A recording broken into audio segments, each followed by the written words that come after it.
أما بعد فأعوذ بالله من الشيطان الرجيم بسم الله الرحمن الرحيم إن الدين عند الله الإسلام الجنة تحت أقدام الأمهات أو كما قال عليه الصلاة والسلام صدق الله العظيم وصدق رسوله النبي الكريم۔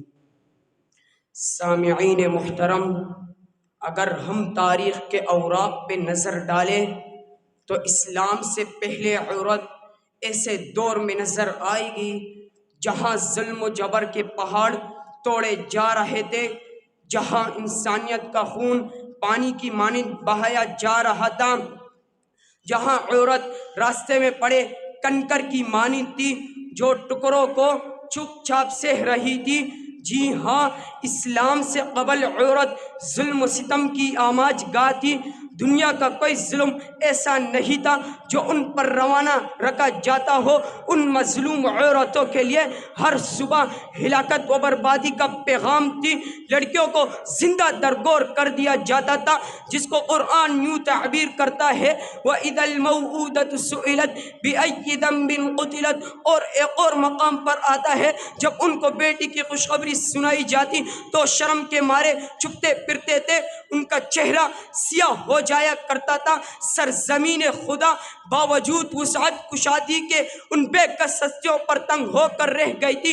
ایسے پرفتن دور میں اسلام کا آفتاب فاران کی چوٹی سی طلوع ہوا اور اس کے نورانی کرنوں کو دیکھتے ہی دیکھتے سارے عرب کو بقع نور بنا دیا، فتنہ و فساد کا سرچشمہ خشک کر دیا۔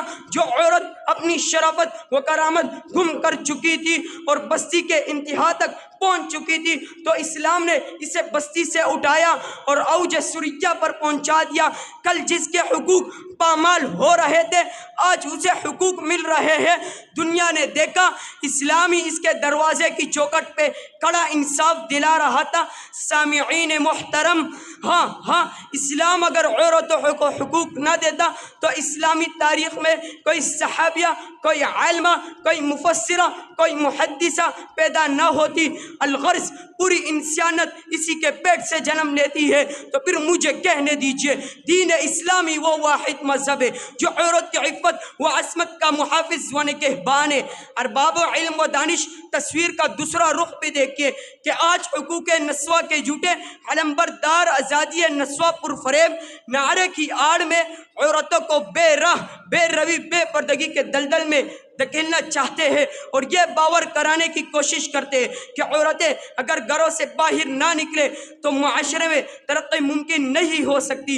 ہوس کے پجاری مردوں نے عورت زادگار دور میں استحصال کیا تو اسلام نے گھر کی ملکہ بنائے، بازار کی پری نہیں۔ اکبر نے کیا خوب کہا تھا، تعلیم یہ نہیں کہ عورت، تعلیم ضروری تو ہے مگر خاتون خانہ ہو، بازار کی پری نہ ہو۔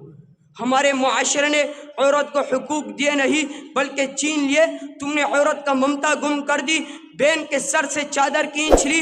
ہمارے معاشرے نے عورت کا حسن کا تماشا بنا دیا جبکہ اسلام نے اسے زینت کا شاہکار بنایا۔